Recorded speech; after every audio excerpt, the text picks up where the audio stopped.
Gotta name the show. Let me type in this little name.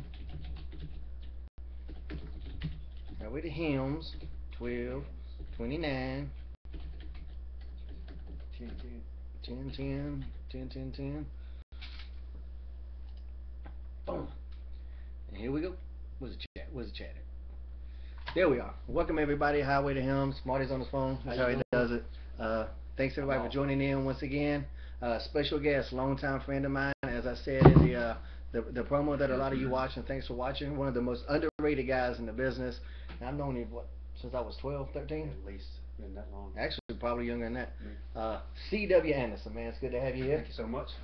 And always the far left. We got another guy who used to roll in ECW. First name Sham. Last name Payne. I thought it was Powers. We're going back to Payne? Maybe, whatever, man. Payne, Powers. You know, eastbound and down. Yeah. Sham down. We like to go pool on some of it. Shampoo, you know what I'm saying? Yeah. That's how we do it. Yeah, I hear you. I wore my nostalgic jacket for this man tonight. We used to travel the roads a little bit together and roll up and down the damn East Coast like some maniacs. All the time. Never forget the time we rode to Maine in a van. You remember that shit? Damn. With the ducks in the back. Oh my God. I ain't gonna talk about that boil. We ain't gonna go there. That was some sweet ass shit. Raise the blade in the bathroom, baby. You rode from North Carolina to Maine? Yeah. Yes. We left one afternoon and we did all the driving. The other two slept. Boy, I was so damn mad. I said, man, why don't we keep one guy up in the front seat with the driver and the other two sleep? Mike and Murray never would do that. They'll sit in the front and go to sleep. I'm like, dude, cuddling. Come on, man. The thing about those shows, well, I bet every match was a main event. Pretty much. Yep. Yeah. Main. Yep. You know what I mean? That's how that shit was in Maine. It got to be a main event. Main event. I didn't get that at first. You know what I mean? You're a little slow. You're a little slow at the time. I see the look, the blankness. It's still catching on. Aha! A main event. Every match is a main event. Yeah, you should have did the finger quotes and I'd have got it. Yeah, fuck it, man. Oh, shit. I wasn't looking at it. You were looking at the camera. I like looking at the camera, you know, because I hate to talk to y'all like this. Yeah. We're not supposed to be looking at the camera like this. Because all that premeditated. Premeditated. Yeah. So what's been going on with you, C-Dub, man? What you been up to lately? Wrestling just a little bit. It slowed down for a lot. And then I did the TNA Hardcore Justice pay-per-view, and my bookings went through the roof. Oh, cool. People were saying, man, I couldn't believe the shape you were in now, that you could still wrestle. We didn't know you could still go like that. And they started booking me. I was like, well, all you got to do is call, brother. I'm going to let you do that. Hey, that's always good to hear stuff exactly. like that. Yeah. You hit him with the old Balky from Perfect Strangers. Of course I can. Of course I can. Ridiculous. And like, oh, CW, you had the matches tonight, or that's... Who'd you work on? Took on Scorpio. Oh, yeah. I think it was either me and Scorp. Really? Yeah. How'd that go? Pretty good? Stiff. The Japanese strong style, boy, y'all spent a lot of time over there. Stiff as shit. Yeah, man. but I am too. Yeah. So, but it was fun. It was good. That's give to get. Exactly. That's your motto, right? I've known you for a while. Hell yeah. We can go as hard as you want. Yeah, because you're getting it back. Yeah. Don't call my spot. Call my receipt. Shit. I worked too cold over in Europe one time. He's awesome to work with. Yeah, I was at Gregor Helms Hill, and it was easy. I didn't have no problem with it. He didn't. I don't know. He was there for a little while, and then he was gone. I don't know what the fuck happened. Yeah, I mean, who knows up there? Scorp's older than I am, but man, he can still go. He is great to work with, and we were hoping to get like a best out of 5 with the TNA stuff, but of course it never happened. He still did that 1.5 off the top. Yeah, because he did it on me. Did he? Yeah, landed on my face. Oh, yeah. nice. Yeah, but you know, you got the adrenaline going. You can't. You didn't hurt him with that, did you? No. No, not with that. No, we know the head is lethal. The head is lethal. Yeah, so that's why I got this, because the light and the glare, everybody wouldn't be able to put you guys right out. Man, yeah. Appreciate you looking out for the viewers. I'm there for you, man. You remember when Too Cold first went to, I guess it was NWA back in those days, man. He came out doing all that shit, boy, it was crazy. Going, what the fuck? I remember the 1.5 he did and landed on Benoit's face. Smushed it. Yeah. Like that. Yeah, it was him, right? Him and Bobby Eaton and Buff Bagwell score. Right on his damn head. Did he get hot? You know if he got hot? Knocked him out. Did it? I bet afterwards he goes, how's your head? He goes, fine, how's your head? How's your head?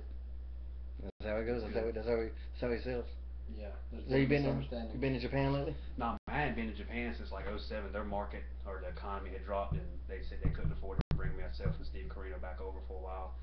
So they were hoping to bring us back in April for the 10-year anniversary. Because we were there for the first one, so they're hoping to bring us back for that. What company is that? 01 Oh, Max. yeah, 01 Max. Yeah. Shinjiro Otani, Masato Tanaka, Ikutu Hidaka, the guys like that, phenomenal to be in the ring with those guys. I mean, you've been over there and worked with them, so you know. Well, I just that one tour I just did for Inoki was the first time I went over there without WWE. It's my first like Oh, really? I didn't know non that. WWE show. Yeah, I never went over there before the when I was on my indie tour before TV. Where'd you work at? But what cities? Where did they put you in? In Tokyo. In Tokyo. Yeah. Did you work at the Dome or Corcoran Hall? No, we worked in Sumo Hall. The Sumo. When you walk in, you see the post. Yeah. The big drawings of all the guys. It's got some kind of aura when you walk in. Yeah, there, that place is cool as hell, man, and there's so many talented people there. It was just Like it ridiculous. scares the shit out of you almost. When you walk in and all the grand champions of sumo, they have like this huge oil drawing of them all around. Was Yokozuna up there? He was the first American sumo champion. Wasn't he? I never really Like paid attention. Yokozuna in WWE. Yeah, he was the first American sumo champion. Yeah, I never even paid attention to that when I was there. That's what the word real Yokozuna. I swear to God, I thought he was for real. He thought he was a real sumo champion. I thought he did sumo over there. But he might have did it. That was That's what Yokozuna. Yokozuna means. I know what it means, but he was a Samoan. He was Kokina Maximus in he's AWA. from Hawaii or Samoa, and he was the first American champion. That's what I heard. I don't know if that's true. I never paid attention to that when I was over Somebody look that up. there. Yeah, Google it. Google it, bitch. I'm gonna go on record and say that's incorrect. It might be. I'm just saying. It's a hell of a story. Because I thought that Yarborough guy, that big guy that was in that first UFC, that big guy that's 6'9", and Keith Hackney whooped his little ass. I don't know. I thought he was the first one. Yeah. He might have been. Oh, you talking about when the man hit his knee? Nah, he rich hand that bitch. Oh, he rich handed him. Right in the head, and it took him about 7 minutes to fall. I remember you telling me about something like that. I thought he kicked him in the knee or something. Yeah, I thought it was something Yarborough. I don't know. Hey, that's awesome. You know what we talking about that, man. I was reading the thing on Brandon Vera, whatever you call him, and you know he's the one that beat Frank Mir back in 2006. He's going against Thiago Silva, right? And this kid, I didn't realize this, but back in 2010, this past year, he got hit in the face with a left elbow, and it crushed his face. And he had 3 spots in his face crushed, and he had put plates in his face, 2 surgeries. But he's on the comeback right now, man. And, that was Bones Jones. Bones Jones, John Bone Jones. Yeah, And, he said I didn't take him seriously. You know, he said I was on the ground. He said I was off in Never Never Land, thinking I'm just gonna move him around. He said next thing I know, I caught a left elbow right to the face and crushed it. I mean, put 3 plates in his face. Yeah, when it happened, he just rolled over and was like, get this motherfucker. I didn't realize that he had plates put in there. I was like, damn, that motherfucker got killed. You know what I mean? That Bones Jones killing everybody. He is awesome, man. Yeah, he's got next is that damn Ryan Bader, and that's gonna be good. Yeah. But I ain't betting no money against Jones. Yeah, I like that guy, man. He's that like next level, that next generation of people. Yeah. It used to be like everybody was good at one thing, and then it's like you had to be good at everything. Now you got to be great at everything. Yeah. You gotta be multi-talented. Brandon Vera was that guy they thought was gonna come in there and be the man. They thought he was gonna be the next motherfucker. After he beat Frank Mir when Frank Mir was at a real bad time too. And Frank Mir was still a cocky prick. Yeah, he is. Vera went out there and knocked his ass out, and he was on a little roll, but then he went on a skid. He's too small to be a heavyweight. Because like he would be primed for that. Like we was talking about last week or the week before for that. If they ever come up with a cruiserweight division, he'd be primed for that. Yeah. Because like the jump between light heavyweight and heavyweight is 60 fucking pounds. Yeah, so and in a combat sport, that's just too much fucking weight. Yeah. So they need to come in the middle about 230. Aren't you talking about making another weight class? Well, that was the tall, but Dana White said that there aren't enough big guys, and maybe right now there aren't, but I don't know. I think it would be it'd be great because there's a lot of guys, man. They have to suck so much weight to get down to 205. They can't compete as good as they normally should, Yeah.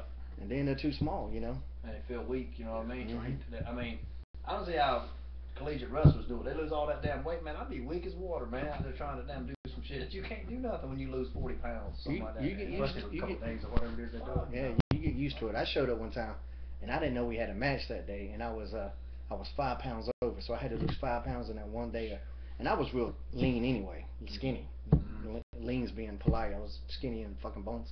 And I had to go lose 5 pounds, and I was just dehydrated as I could fucking be. Man, I went out there and I think I made it to the second round. I didn't have anything left. Yeah. That motherfucker put me on my back and that was it. We'll check it. How'd you cut 5 in that day? I ran like my coach got me out of class, so I ran like all day long. They put you in like a hefty bag or something? Yeah, and that's illegal now. At that time it wasn't, but you know, put a trash bag on. You know, spitting all day. Stupid.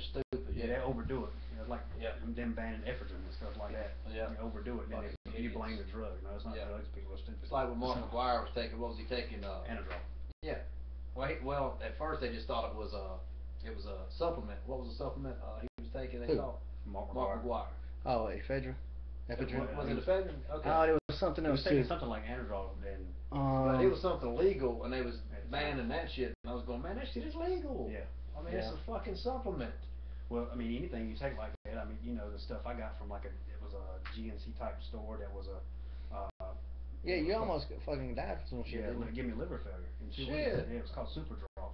What? It was help. You know, that's when I was trying to bulk up and gain size because they were saying CW, you got to get in shape. This is when I was, you know, had all of the stomach and ridiculous. And they said you got to get in shape. Yeah, I was a fucking pear. That's what it looked like. Man, shape of a pear. Yeah, so they said you got to get in shape. So I got this from it wasn't GNC. I got it offline. It was like it was called Superdrol. It was made by Anabolic Extreme, and in 2 weeks it shut my liver down.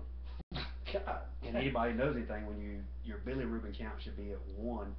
When mine, they took me to the hospital that night. They said anything above 7 is dangerous. I was at 9. I went down a couple points the next day, and then a week later it spiked at 23, and they were getting ready to put me on the liver transplant list because they said they'd never seen anybody spike and come down like that. But 23. That was from just taking a freaking supplement from.